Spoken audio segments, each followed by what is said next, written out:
Ang ating pong pag-aaral ngayong umaga ay nakasulat po sa 1 John chapter 1 verse 5 to 9. At pinamagatan ko po ang ating pag-aaral ngayong umaga, Living in the Light. Living in the Light. Ito po, gaya po ng sinabi ko, ay nakabase sa 1 John chapter 1 verse 5 to 9. Ito pong 1 John ay isinulat po ni John para po sa mga Kristiyano. Hindi po specific kung saan lugar. Bagamat ang ministry po ni John ay umikot po sa Asia. So, let's assume po na yung letter na ito ay para po sa mga Kristiyano na nasa Asia. Ang purpose po dito ni John, kung bakit niya po ito sinulat, upang i-reassure po yung mga readers na sa kanilang pananampalataya kung tunay nga ba silang Kristiyano at patunayan kung ano nga ba yung buhay na dapat isa sa buhay ng isang Kristiyano. So ngayon pong umaga, iikot po ang ating pag-aaral kung patungkol po sa kasiguraduhan kung tayo nga ba ay mananampalataya. Kaya po ang tanong po na sasagutin natin ngayong umaga, are we truly Christians? Are we truly Christians? Sigurado po ba tayo na tayo po ay tunay na Kristiyano? At yung tayo po ay tunay na Kristiyano, ano po yung mga characteristics o yung mga dapat nating ginagawa bilang isang tunay na Kristiyano? Okay, so tayo po ngayon ay magpapatuloy na sa ating pag-aaral. Para po sa aking unang puntos, Christian must live in holiness. Christians must live in holiness. Kaya po ang sabi dito sa verse 5, ito ang aming narinig sa kanyang anak at pinapahayag naman namin sa inyo. Ang Diyos ay ilaw at walang anumang kadiliman sa kanya. Medyo himay-himayin po natin yung verse. Okay, sabi po dito sa verse, ito ang aming narinig sa kanyang anak at pinapahayag naman namin sa inyo. So ito po yung narinig ni John kay Jesus na itong narinig niya po kay Jesus, ibig sabihin po, sinasabi po ni John na legit po at walang halong kasinungalingan. Hindi po chismis. Dahil si Jesus po yung nagsabi at never po nagsinungaling si Jesus, tama? Never po siyang gumawa ng mali at never po siyang nagsalita ng hindi totoo. At ito po yung sinasabi niya, ang Diyos ay ilaw at walang anumang kadiliman sa Kanya. What does it mean when we say God is light? Ano po ba yung pagkahulugan kapag sinabi po natin Diyos, ang Diyos ay ilaw? Tignan po natin sa Philippians 2 verse 15. Sabi po dito, upang kayo'y maging ulirang anak ng Diyos, matuwid at walang kapintasan sa gitna ng mga tao, mapanlinlang at mga masama. Sa gayon, magsilbi kayong ilaw sa kanila tulad ng bituing nagdiningning sa kalangitan. According po dito sa verse, matuwid at walang kapintasan. Kapag sinabi po nating light, ito po ay matuwid at walang kapintasan. Ang ilaw po raw po ay walang kapintasan at ito po ay perpekto, walang dungis at wala pong maipupuna. Basahin po natin sa Isaiah chapter 6 verse 2. Sabi po dito, may mga serapin sa kanyang ulunan at ang bawat isa ay may 6 na pakpak. 2 ang nakatakip sa mukha, 2 sa paa, at 2 ang ginagamit sa paglipat. Sinasabi nila sa isa't isa ang ganito, banal, banal, banal, si Yahweh makapangyarihan sa lahat. Ang buong daigdig ay puspos ng kanyang kalwalatian. Kung tatanungin niyo po, bakit po kaya nakatakip na yung mga mata ng mga serapin habang sila po ay nagpupuri sa ating Diyos? Dahil po sa kabanalan, makikita po natin sa verse 3, sabi dito, banal, banal, banal si Yahweh. Dahil po sila ay naliliwanagan sa kabanalan at kaluwalhatian ng ating Panginoon. Hindi po nila kayang tignan yung glory at yung holiness ng ating Panginoon. Kaya nung sinabi po ni John na ang Diyos po ay ilaw at walang kadiliman sa Kanya, ang gusto pong sabihin ni John dito, ang Diyos po ay matuwid, banal, ang Diyos po ay walang kapintasan, ang Diyos po ay perpekto, ang Diyos po ay dalisay, ang Diyos po ay walang kasalanan, at ang Diyos po ay hindi nagkakamali. In short po, kapag sinabi po natin ang Diyos ay ilaw, siya po ay matuwid at banal. Siya po ay banal at matuwid. Kaya po ang sabi dito sa verse 6, kung sinasabi natin tayo ay may pagkakaisa sa Kanya, pinapakita po dito ni John yung union natin sa ating Panginoon. We have fellowship with God. Kung tayo raw po ay may union sa ating Diyos, ano po ang pagkahulugan? Tayo po dapat ay namumuhay rin sa kamanalan. Tandaan po natin, nung sinulat po ni John ito sa mga Kristiyano, ay sila po ay naniniwala na sa ating Panginoon. Sila po ay nananalig sa ating Panginoong Jesucristo. At sila po ngayon, dahil sa kanilang pananampalataya kay Kristo, meron po silang union and fellowship. At tayo po, bilang mananampalataya ngayon, tayo po ay naniniwala kay Kristo, we have union and fellowship with Jesus Christ. Kaya kapag tinanong ko po kayo ngayon, tayo po ba ay Kristiyano? At pag sinabi niyo pong oo, tayo po ngayon ay may fellowship at may union kay Jesus Christ. At dahil po doon, kung tayo po ay Kristiyano, dapat po tayo ay hindi namumuhay sa kadiliman. Tayo po dapat ay hindi namumuhay sa kadiliman. Kaya po ang sabi dito sa verse 6, ngunit namumuhay naman tayo sa kadiliman, nagsisinungaling tayo at hindi namumuhay ayon sa katotohanan.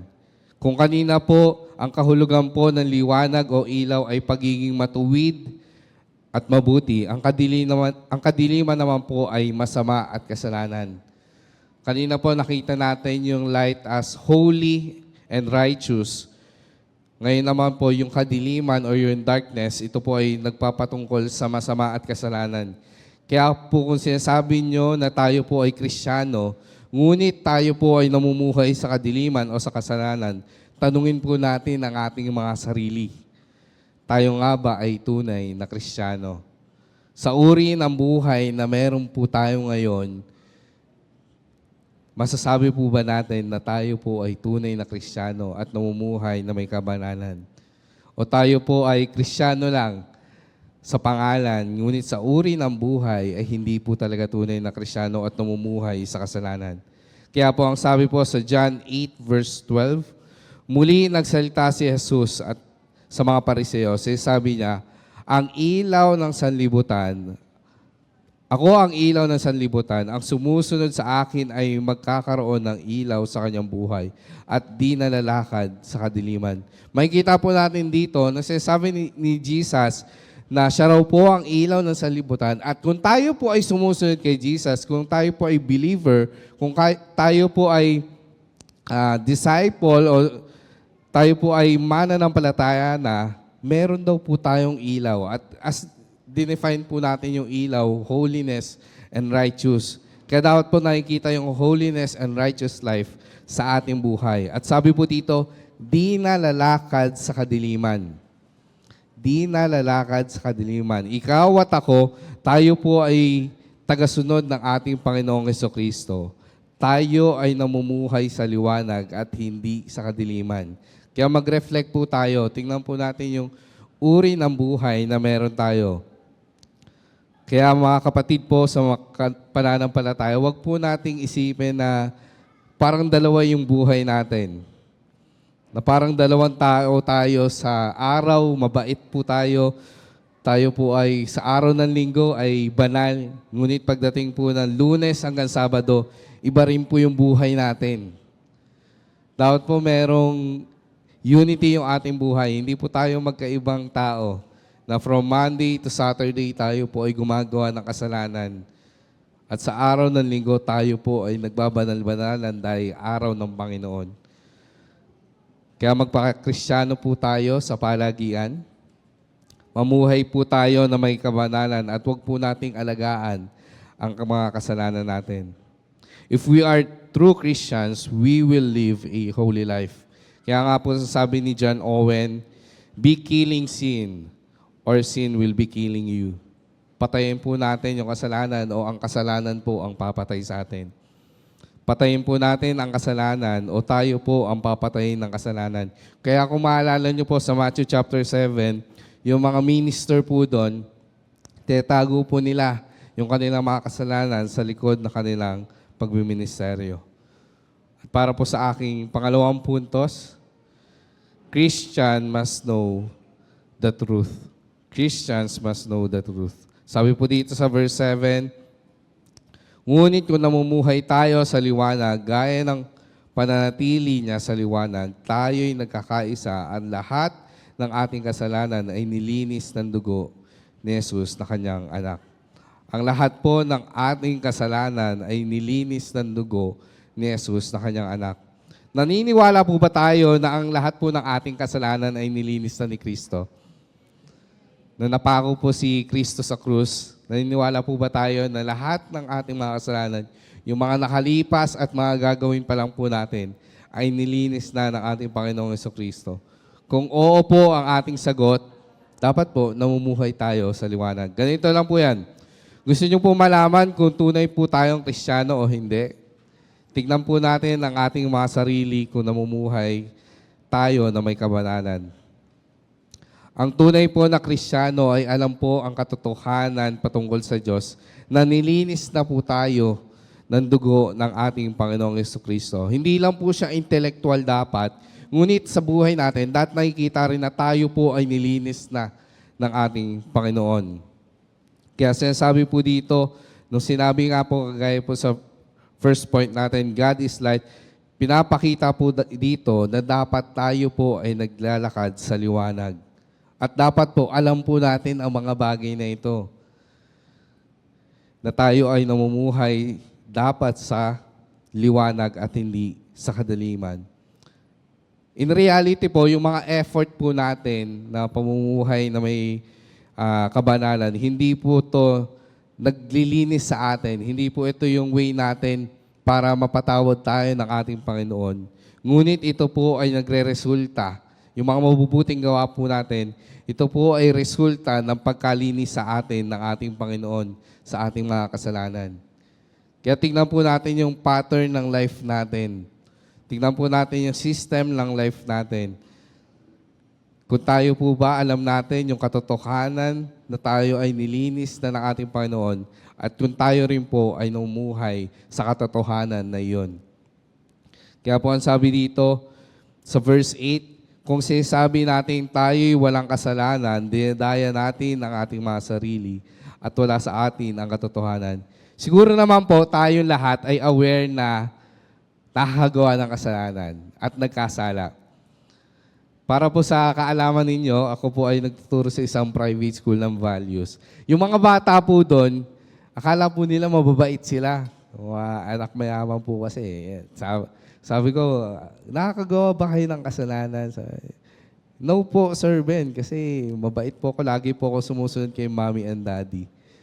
Tapos nung tinanong ko, kumukuha ka ba ng money sa mommy and daddy mo? Minsan po, Sir Ben. Ayan. So, hindi po nila alam na kasalanan pala yung pangungupit. At as we study po, nakita po nila na lahat ng mga bata po, naiintindihan na nila na sila po ay makasalanan. At tayo po, na mas matanda na sa kanila, grade 4 po yun, okay? So, tayo na mas medyo may edad, medyo nauna, aware naman po tayo na lahat tayo ay nagkasala. We must be aware na tayo po ay nakakagawa ng kasalanan.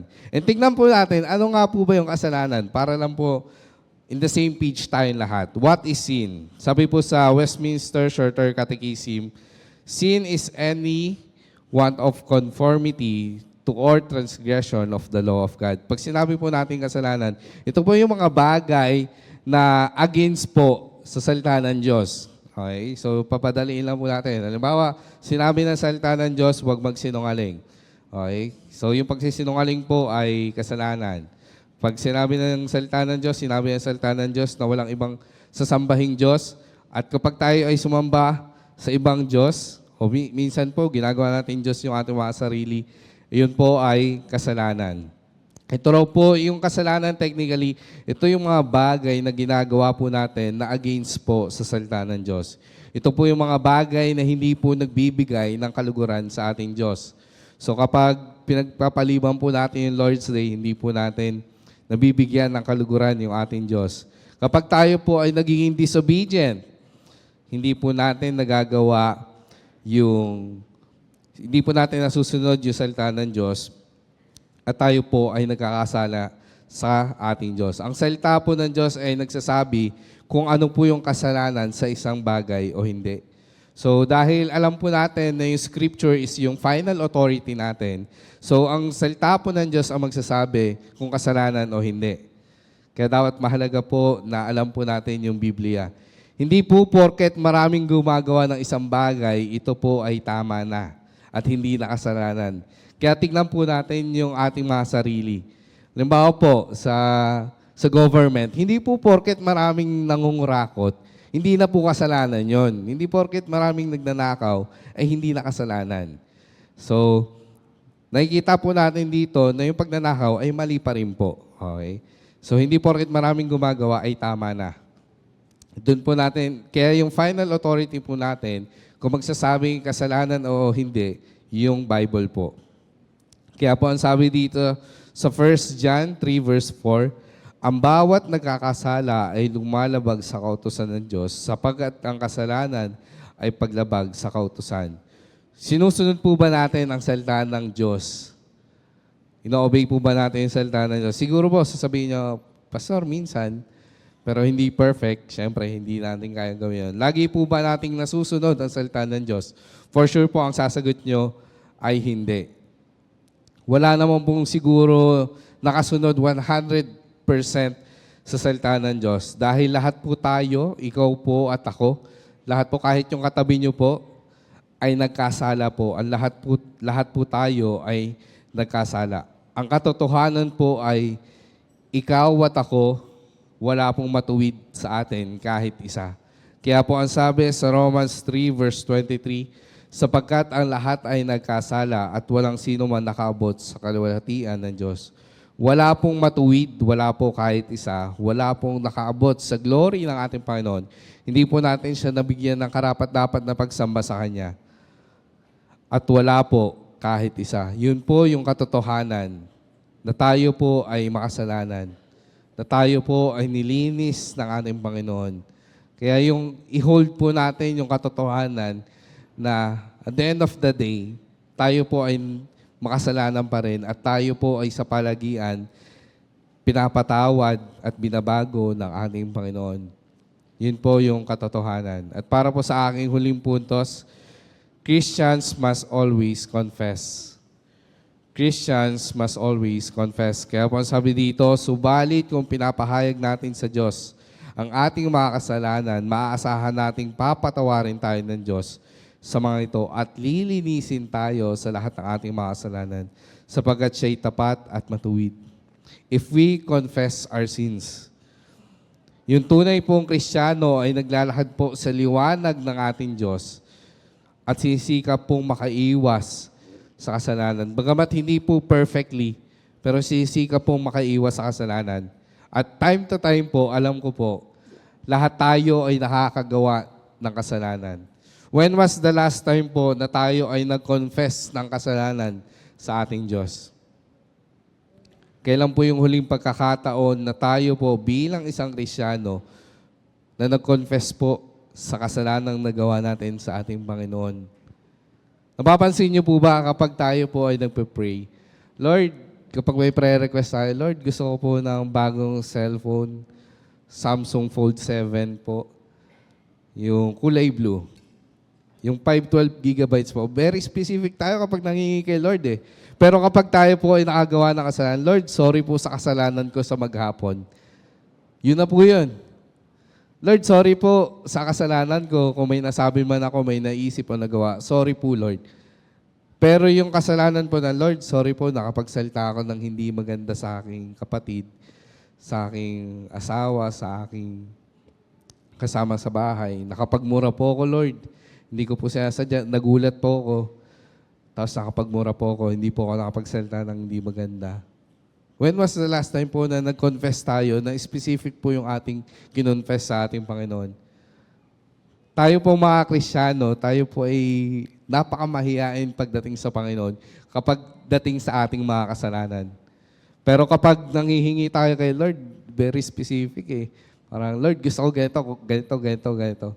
Pero kapag tayo po ay humihingi ng kapatawaran, pag tayo po ay nagko-confess ng ating mga kasalanan sa Panginoon, napaka-general. Kaya dapat po tayo bilang isang mananampalataya, sa palagian, tayo po ay nagko-confess ng ating mga kasalanan. Hindi po natin pwedeng sabihin na hindi tayo nagkakasala eh. Dahil time to time tayo po ay nagkakasala, nakakapag-isip ng hindi maganda sa ating kapwa, nakakapagsalita ng hindi maganda sa ating kapwa. Kaya dapat time to time po, we confess our sins to God. Kaya po ang sabi sa Romans 6:17 to 18, ngunit salamat sa Diyos, kayo dating mga alipin ng kasalanan, ay taos pusong sumusunod sa aral na ibinigay sa inyo. Pinalaya na kayo sa kasalanan at kayo ngayon ay mga alipin na ng katwiran. Tayo raw po ay malaya na sa pagkakalipin sa kasalanan. Tayo po ay pinalaya na. Kaya dapat po, gaya nung mga naunang puntos, tayo po ay mamuhay sa liwanag at sa kabanalan. Kaya po sabi dito, maaasahan nating papatawarin tayo ng Diyos sa mga ito at lilinisin tayo sa lahat ng ating mga kasalanan sapagkat siya'y tapat at matuwid. He is faithful, sa English po, He is faithful and just to forgive us our sins and to cleanse us from all unrighteousness. Kung tayo lamang po ay aamin sa harapan ng Diyos na tayo po ay makasalanan at time to time po nakakagawa ng kasalanan, tayo po ay papatawarin ng ating Diyos. Tayo po ay nag-i-struggle sa ating mga kasalanan. Tayo po ay sa ating mga sarili ay may kasalanang hindi kayang harapin. Kaya tapat po ang Diyos, mahabagin po ang Diyos. Tayo po ay Kanyang papatawarin sa ating mga kasalanan kung tayo lamang ay lalapit sa Diyos. Kaya wag po tayong mahiyang lumapit sa Diyos. Every time po na nakakapag-commit tayo ng sin, wag po tayong mahiyang lumapit sa Diyos dahil mahabagin ng Diyos, gracious ang Diyos, tapat ang Diyos sa Kanyang bayan. Kaya every time we commit sin, every time we fall into sin, come to God, tayo po ay lumapit sa ating Diyos dahil tayo po ay papatawarin ng ating Panginoon. Tayo po mga Kristiyano, every time po na nakagawa tayo ng kasalanan, ang ginagawa po natin, minsan ay lumalayo tayo sa Diyos. Ay, hindi mo na ako atin ng Sunday service kasi nakagawa ako ng kasalanan. Hindi po dapat tayo lumayo every time na tayo po ay nakakagawa ng kasalanan. Instead po, tayo po ay lumuhod sa paanan ng Diyos. Lumapit po tayo na may kababawang loob at sabihin po natin, i-confess po natin ang ating mga kasalanan. Patuloy po tayong manalangin na tayo po ay baguhin ng ating Diyos. God will always help us, will always redeem us sa ating mga kasalanan. Tayo po ay lilinisin ng ating Diyos sa ating mga kasalanan. At hindi lamang po yun, tayo po ay papatawarin ng Diyos sa ating mga kasalanan at unti-unting babaguhin ng Diyos. Kaya po sa aking pagtatapos, nawa po tulungan tayo ng ating Diyos bilang Kanyang mga anak na mamuhay po sa liwanag ng Kanyang kabanalan. Na mamuhay po tayo ng matuwid sa Kanyang harapan. At patuloy po tayong pinapaalalahanan ng salita ng Diyos na bilang isang Kristiyano, tayo po ay patuloy na lumapit sa Diyos. Na every time po na nakakapag-commit tayo ng sin, tayo po ay lumapit, mag-confess at magpalinis sa Diyos. At patuloy po nating sikapin na mamuhay sa kabanalan at sa liwanag ng ating Diyos. Tayo po ay panandaliang manalangin.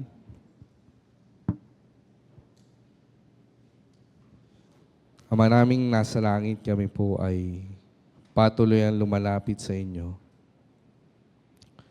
Kami po ay mahina at walang kakayanan na baguhin ang aming mga sarili. Maliban na lamang kung kami po ay inyong tulungan, bigyan ng grasya. At alam po namin na sapat po ang inyong biyaya sa amin. Naunawaan po namin na kayo po ay banal at matuwid. Kayo po ay liwanag na kung saan po, if we have fellowship and union with you, kami po bilang mga Kristiyano ay mamumuhay sa kabanalan at sa katwiran nyo. Time to time po kami po ay nakakagawa ng kasalanan. Time to time po kami ay nakakapag-commit ng sin. Kami po ay humihingi ng kapatawaran sa maliit o malaking kasalanan, sa pag-aalaga sa aming mga kasalanan, sa pagyakap sa aming mga kasalanan. Kami po ay baguhin ninyo, disiplinahin nyo kung kinakailangan upang maging kawangis ng aming Panginoong Jesucristo. Kayo po ay tapat sa amin mula noon at hanggang ngayon. Tapat po kayo sa inyong mga pinili, sa inyong bayan. At kami po, bilang inyong mga anak, disiplinahin niyo po kami. Baguhin niyo po kami sa pamamagitan ng inyong mga salita at sa pamamagitan ng banal na Espiritu. At patuloy na maluwalhati at malugod namin kayo sa aming buhay. Sa inyo po ang pinakamataas na papuri at pagsamba sa pangalan ni Jesus. Amen at amen.